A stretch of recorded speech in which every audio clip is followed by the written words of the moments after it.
everybody, welcome back to my channel. I am back in my chair this week after a couple of weeks filming elsewhere in my apartment, and I'm going to talk to you today about networking and how to network your way to a training contract, hopefully. So I'm going to focus today on networking events rather than networking on social media or elsewhere, because I'm going to do a whole separate video at some point about social media. So this is going to be about networking in person. First thing you need to do, plan your networking event. I say this with everything. Planning is so important to being an exceptional networker.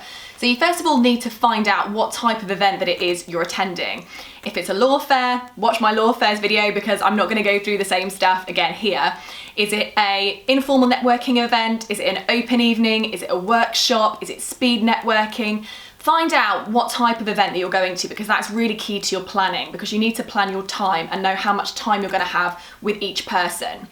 Another important thing to find out is who's going to be attending your event. So if it's universities, is it other students, is it trainees, is it law firms, who is going to be there? And once you work out who is going to be there, if it is going to be law firms, you need to work out whether it's going to be recruiters or whether it's going to be trainees, or who from that firm is going to be representing, because they will know different things about the firm and you will be able to ask different questions and get different information from each of them. Once you know a bit more about your event and who is attending, it's then important to work out what is your purpose. What do you want to gain from this event? If you're a first year law student and you're perhaps not really at the application stage, but you just want to look around and find out a little bit more about different types of law firm that are out there and different types of law to practice in, that's totally cool. Have a wander around, speak to people, say that you're in first year and you're just trying to look for a little bit more information at the moment, and that's great. It shows initiative, it shows you're thinking about things and trying to get some research in before it actually gets to the application stage. If you're a little bit further down the line and you're a second year or third year law student, or perhaps an LPC student, and you're actually applying, then you need to approach this slightly differently, because this is a really good opportunity to actually make an impression on the people that you will ultimately be applying to. So you want to come across really well, you want people to remember who you are, and you want to ask intelligent questions. Once you know who's going to be there and what you want to get out of the networking session, then start doing some research. Research the people who are going to be there. If you don't know exactly who's going to be there, then at least research the establishment or the law firm or the chambers or whoever it is that's going to be there, and find out exactly who they are and what they stand for. If they're a law firm, find out what kind of area they practice in, whereabouts they are in the marketplace, what types of trainees they take on, how many trainees they take on, how many offices they have. Try and find out as much as you possibly can about the firm before you go to the event, because one of the beauties of a networking event and being able to speak to people from the firms is being able to find out information that is not widely available on the internet or in the public domain. So it makes a really good impression if you can show the person that you're speaking to that you've already done your research about that firm and you know everything that's widely available, but what you really want to know is the inside info, the things that you can't find out from anywhere else. So plan your questions around what is available.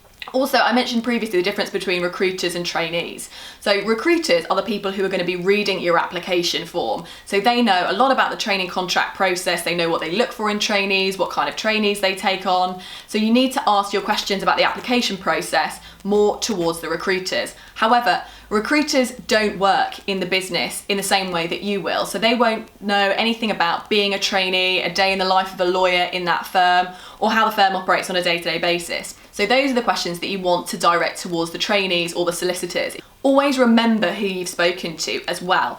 Take some notes, take names so that you can bring these up in your application forms or in your interviews, so that it shows you've actually met people from the firm and you've remembered who they are and what they've said. Now on to my biggest point, own it. Own your networking. Make sure you make a good impression, you make a strong impression, even if it is just an informal mingling environment where you can just go around and talk to whoever, have a purpose. Go over to somebody specifically and say, oh, I'm really interested in your firm because I've read about this and I really wanted to know a bit more about this, your pro bono program, or this recent deal that I've seen that you've done in the newspapers and I wanted to know how that affects the firm. Really show that you've done your research. It's much better to come across confidently and like you've directed your questions specifically at one firm or one person. It shows commitment and it shows initiative as well. So don't be afraid to do that, even if it is just walking around and a very informal event. definitely have a purpose and own your networking. Have 3 or 4 questions that you want to ask and don't be afraid to ask them.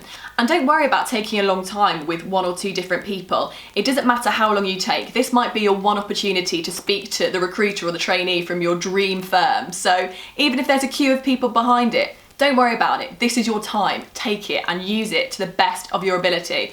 Recruiters or trainees really won't mind spending a lot of time with someone if they're asking intelligent questions and they're having an engaging discussion. So really try and spend as much time with the different people as you can. And follow on from what they're saying as well. Have in mind the questions that you want to ask. Structure your questions so they have an intro question, a beginning, a middle and an end if you like, to round it off well. But don't feel like you can't go off on a tangent. If they mention something that's really interesting to you and you want to find out more about it, then keep asking them about that. Keep them talking. Make sure you introduce yourself and who you are, a bit of background to you, so that they remember you when they walk away after the event as well. Another thing to remember is try and make sure you plan your time really effectively as well. If it's a general networking event, you've got 3 or 4 hours to make your way around the room and speak to people for as long as you want, that's great. But there's an increasing popularity for these events that are called speed networking. I don't know if you've seen them, you might have been to one, but then you only have 1 or 2 minutes to speak to each person. So you've really got to think about what your best questions are and ask questions that can be answered fairly concisely as well, because if you ask a really open or really broad question, the recruiter or whoever you're speaking to might spend the whole 2 minutes asking that one question, and then you haven't got the most out of your time. And the same applies if you're going to a workshop or a talk or an open evening. There might be a large proportion of the evening where you're sitting and listening to something or watching something, and then there's only a short time really to speak to the people at the end of it. So if you know you've only got a short time to speak to those people, make sure you are directing your questions towards the people that you really want to speak to, prioritise and make sure you approach your dream firm, if you like, first and get the most out of it. So it all comes down to planning, really. Great networking is all about doing your researching, planning, knowing what you want to get out of it and owning it. So that is all I really wanted to say about networking in person today. It's not a very long video, but I was trying to keep it short, so hopefully I've kept your attention for the entire time. I am going to do a whole separate video, as I said, about social media networking, because that's a slightly different type of networking. But I really hope that you've enjoyed this video and found it helpful. Please, as always, give me some feedback and subscribe if you want to hear more from me. Good luck, guys, and see you in my next video.